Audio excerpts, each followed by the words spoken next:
هذا الفيديو كيحكي على جرائم عنيفة وسرد وقائع مزعجة. الهدف توعوي علمي، ماشي تمجيد أو تشجيع. إذا كانت الحساسية عندك كبيرة ممكن ما تكملش. من ديما كيطرح واحد السؤال اللي هو علاش بعض الناس ما كيحسوش بالتعاطف وكيستمتعوا بأذية غيرهم. واش هذه طبيعة، تربية، ولا شي خلل في المخ؟ اليوم غنشرحوا بشكل مبسط كيفاش الدماغ القاتل المتسلسل كيخدم، وغنعطيو امثله بثلاث حالات مشهوره: جيفري دامر وزودياك وتيد بوندي.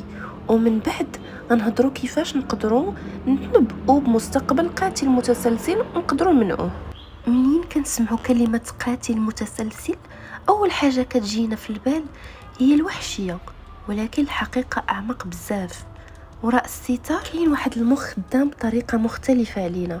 فالمخ ديال اي انسان كاين جزء صغير سميتو اللوزه الدماغيه، هي بحال جهاز انذار كتقول لينا نخافوا، نحسوا بالذنب او نتعاطفوا مع الاخرين. المشكل هو عند بزاف ديال القتله المتسلسلين هاد الجهاز كيبان انه طافي تقريبا، يعني كيكون صعب عليهم يحسوا بالذنب وصعب اكثر يتخيلوا الالم ديال الضحيه.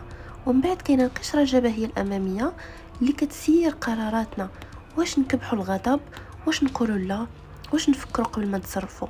عند الناس العاديين كتخدم مزيان، لكن عند بزاف من القتله هاد المنطقه كتشعل وكتطفي بلا نظام. النتيجه اندفاع كيتغلب على العقل. كاين حاجه ثالثه واخطر: الربط بين العنف والمتعه. بعض الدراسات بينت ان الدماغ ديال بعض المجرمين كيربط الاحساس بالسيطره او الاذى بنفس المناطق اللي كتشعل عند اي واحد فينا ملي كيحس بالسعاده او اللذه. غادي نعطيو المثال باشهر ثلاثه قتله متسلسلين باش نفهموا اكثر. عندنا جيفري دامر، شاب عادي من برا ساكت، باين عليه ماشي خطر، لكن في الداخل ديالو كاين واحد الوحش كيغلي او بركان. قتل 17 شاب وكان كيجمع جثث عنده في الدار بحال شي مقتنيات.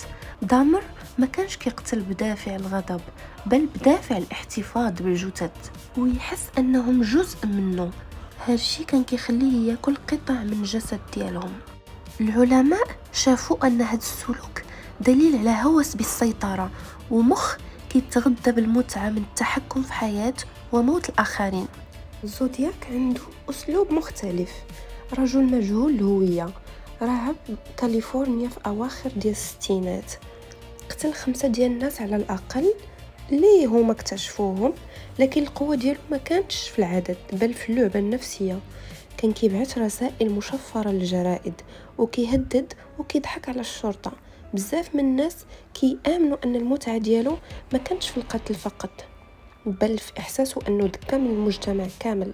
زودياك ما تشدش حتى اليوم وبقى رمز ديال الغموض اللي الدماغ ديالو شاف في الرعب وسيلة للشهرة. اما تيد بوندي فهو قصة مختلفة. وسيم، مثقف، كاريزماتي، الناس كانت كتشوفه شخص مهذب، ولكن في الحقيقة كان واحد من أخطر القتلة. قتل أكثر من 30 امرأة.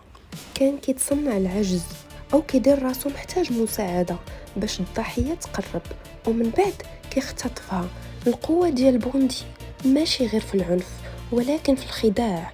حتى ملي تشد دار محامي على راسو وهرب من السجن مرتين. عنده عقلية اللي كتشوف البشر بحال بيادق في لعبة هو بوحدو كيتحكم فيها.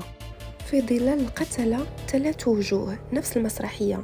كاينين قتلة ما كيكتفوش باغتيال واحد أو جوج، كيبنيو مشروع طويل، طريقة متكررة وصورة كتعيش في ذاكرة الناس. جيفري دامر، زودياك وتيد بوندي 3 أسماء مختلفة في الشكل، ولكن كتجمعهم خيوط رفيعة كتشرح علاش قدروا يخليو أثر عميق في المجتمع. بالنسبة للمشهد، أساليب متنوعة، هدف واحد. الأسلوب ديال كل واحد فيهم كان مختلف في المضمون.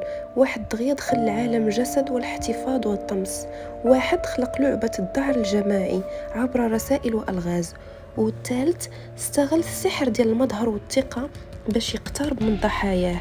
ولكن في القاع 3 كان عندهم حاجة مشتركة: استعمال وسيلة متقنة باش يفرضوا السيطرة على الضحية قبل وأثناء وبعد الفعل.